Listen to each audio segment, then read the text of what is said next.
because Curmudgeon Corner sounds like fun. Let's find out what their, this looks like a special,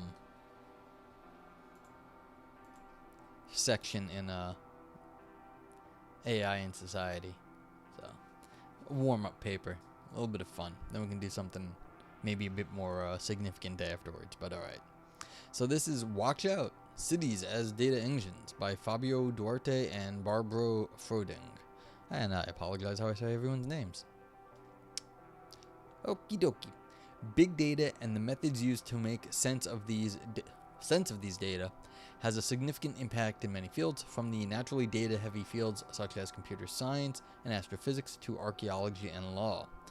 Access to big data and new analytical methods made it possible by increased computational power.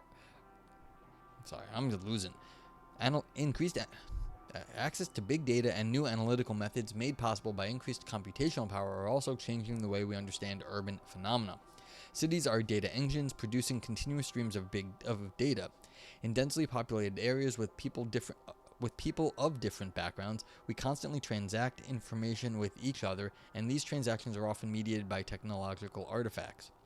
Think of the vast numbers of smartphones worldwide, which are used for social media, gaming, and entertainment, but less frequency, calling. Digital technologies are ubiquitous, and 90% of the world's data did not even exist 2 years ago, and within 2 years, this figure is expected to double.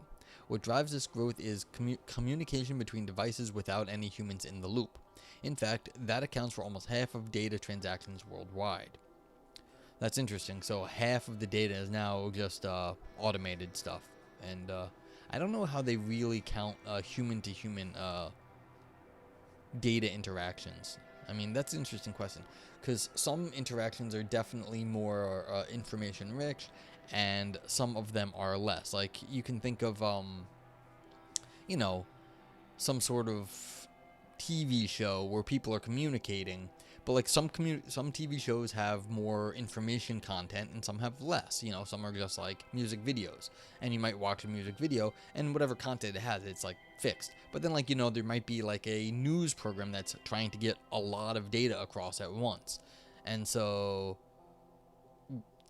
how do you rank the difference between music versus a specifically information-rich TV show like a news, and what is the information content of the music anyway? So I don't know exactly how that sort of thing is measured, what the information content of humans is versus, again, the computers, I guess, is fair too. Sometimes you're transmitting more important information in computers as opposed to less important information. Anywho, continuing. Cities are data engines running on data like engines run on fuel. Every day we produce 2.5 quintillion bytes of data, and numerous tools have been developed to capture and analyze some of that data, which are providing novel ways to understand urban phenomena. But we live in a conundrum. As poignantly observed by Meng, data are born to reveal, but privacy requires us to conceal. Even in uncontestable socially beneficial cases, such as curbing the spread of contagious diseases, the massive amount of personal data accumulated can also be used for surveillance purposes. Well, I mean, surveillance in itself is not good or bad. You have to say, like, bad purposes. Surveillance is just like you're looking at stuff. That is what accumulating data means. You're surveilling the data. If data collected for one purpose creeps or use is extended beyond the event, as purpose creeps, or use is extended beyond the events that made it initially acceptable, we might soon find that it too late to secure our right to anonymity or privacy. Well, that's basically surveillance capitalism, is that people are extracting more value from data that we didn't think was valuable. Like, this is the definition of our current society right here. Surveillance capitalism is exactly how the big business, the big tech companies make a lot of money. Google is an advertising firm. Facebook basically sells advertisements. That's exactly what they do. And they sell directed advertisements. And so what it is, being a directed advertisement, means that people are getting more information out of you than you knew you were giving them, and then they are using it for their purposes. While privacy often is considered the prime ethical issue in the age of urban big data, it is far from the only one. Consider, for example, the risk of generating generating and entrenching bias, or how to build and maintain trust, balance, transparency, arguably a prerequisite for trust against security and risk. Allocating responsibility between different actors are a few aspects we must constantly keep in mind. It's one of the reasons I wanted a face cam for my stream, is because I wanted you to see there was some idiot on the internet that looked like, well, whatever I look like to you. I don't really, I don't dress up for the stream, although maybe I'd get more views if I did. But like, this is a thing. It's like, how do you actually build trust in the communication thing? You can talk to me through chat. You can see my face. You can see like the reactions I make on my face when I'm reading something, when I'm like thinking about something or whatever. But yeah, like, how is trust generated on these things? I mean, nowadays, basically, if we look at this, go back to here. I mean, you can see at the top of the page the little like I don't know if you can see, it's very small, of course, but like the little the secure link on the web page thing saying that it is a secure connection. And that took a long time to come. I don't know if other people have been following like the evolution of web browsers, but getting HTTPS, which that little link, the little closed lock icon, means that you have a secure connection between your web browser here on your page, which is like this, where it was, and that website, and that means you're communicating securely with them. It's that took a long time, a lot of effort, and it's kind of a big deal. But like, the idea that even people know what that means meant there had to be a lot of education going on for what that icon meant. Now, I mean, I'm a little bit interested in that stuff, so I know about it, but the fact that like I'm not a tech person really, I don't work in tech, like this is not something, so this sort of security stuff is incredibly difficult, and like on the technology side, how this trust is made. And one of the greatest tricks big tech ever pulled was saying that they're neutral, that they're just on the tech side, and that they don't have biases, and that you can trust them because they're neutral. That may be the greatest trick that like big the modern tech companies ever pulled, was their neutrality, the claim of neutrality. So, anywho, continuing. If the first main challenge is of an ethical nature, the second challenge is methodological. Admittedly, there are entwined as poor method tends to generate ethical issues. Yeah, that's true. Like, the more sloppy you are, the more ethical issues you're going to generate. Is big data solutions always necessary?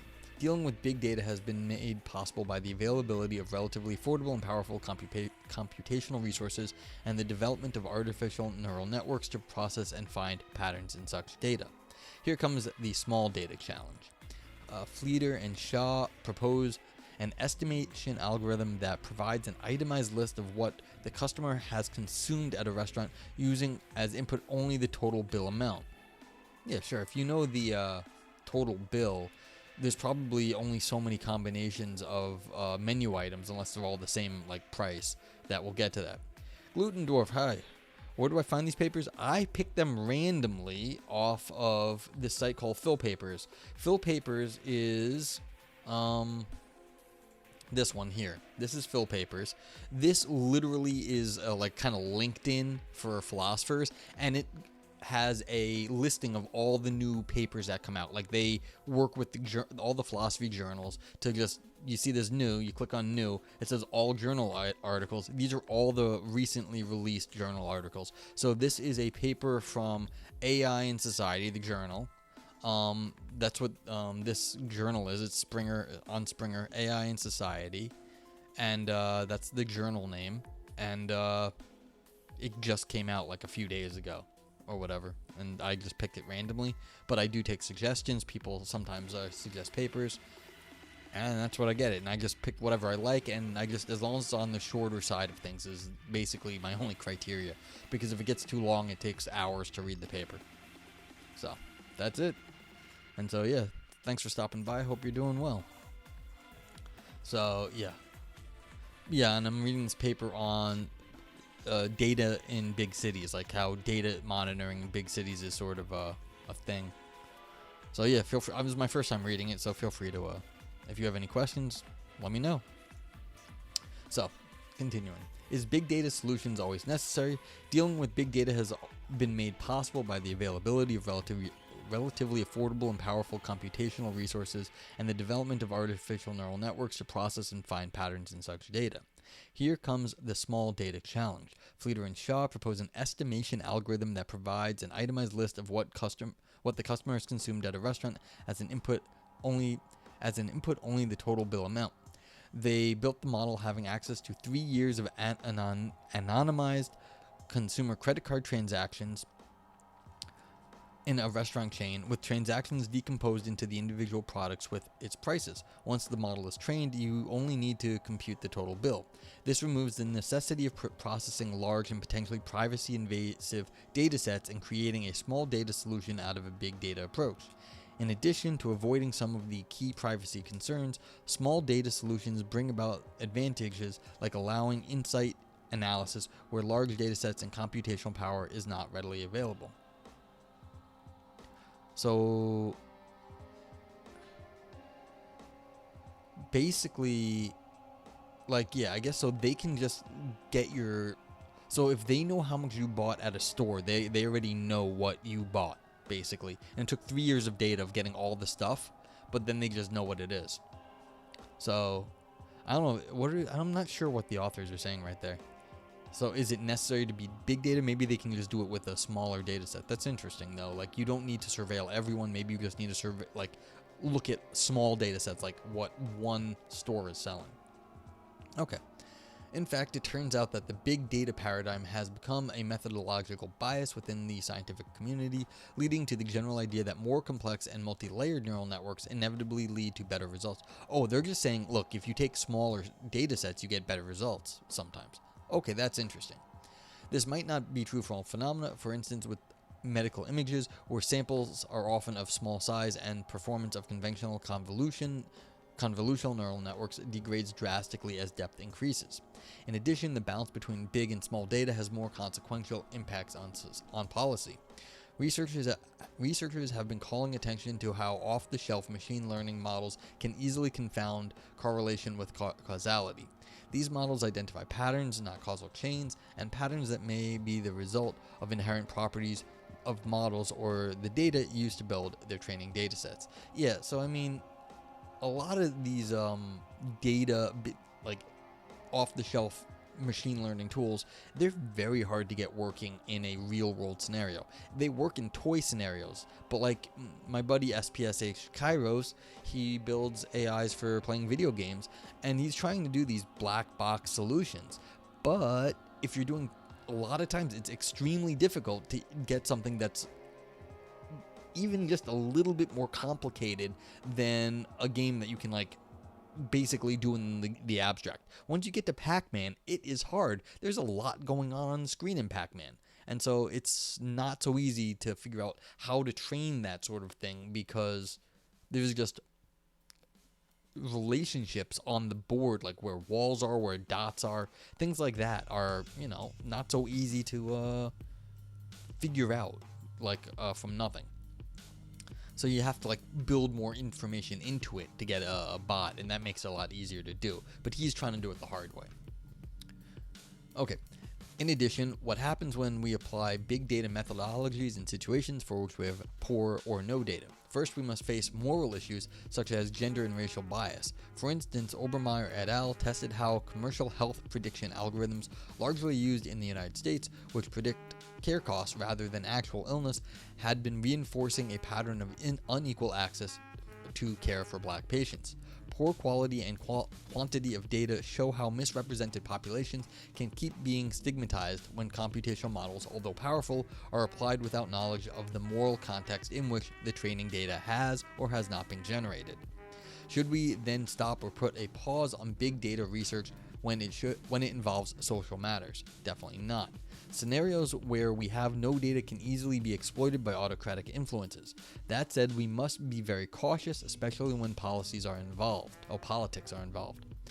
Big data has great potential to inform and support good decision making, but for that to become a reality, the data must be accumulated and used in a transparent, privacy-respecting, just manner which adheres to the rule of law and democratic principles. Okay, that was cutesy. But yeah, it's like the problem is in all computers, it's garbage in, garbage out. And this is what I mean when I was saying earlier that the greatest trick big tech has ever pulled is calling themselves neutral. But they're not neutral because they took garbage data. They were using garbage data and racist data a lot of times. It's well known that, what's it called? The medical data with regards to black Americans in America is just terribly bad. And it reflects the poor state that the U.S. treated that minority group, basically, back in the day. And so if you take a racist data set built with racist like methodologies and data from back in the day, and you try to like predict things now, you are just inheriting all the old biases. Okay, but like that's sure. So you have to not do that, and that's the problem here. But I think we knew this. This is just a they're saying we have to look at it in the city context, which is an interesting perspective. What I would have liked out of this is more city-focused, like what data in the city, like the old statement like redlining, where if you live in a certain zip code, like you don't get loans because basically it's not saying, oh, you're black and therefore we're not going to do it. Well, you live in the zip code and we don't give it to you. And, you know, that's just trading that just happens to be a black neighborhood, and they gave the banks just a little bit of cover. But I mean, it was just as racist, but like it gave them a little bit of cover. And now what they're doing is using algorithms to do the same thing, and they're saying, oh, well, it's not zip codes, it's the algorithm. Well, that's just same bullshit, different name. But the question is, how does that actually apply to urban living? That would have been much more interesting. That's why I read this. I wanted to hear what they had to say about what is the city that actually, the living structure that we have that actually is going to have ethical properties. And so I feel like this paper was a bit lacking in that. They could have done more. It's like, yes, cities are data engines and we have to be careful, but why are cities special in that case? Just because more transactions are happening, then we have to look out for it? Yeah, sure. But like, is there anything special about cities as opposed to just the quantity of data that's being generated? Okay, whatever. Let's go find another.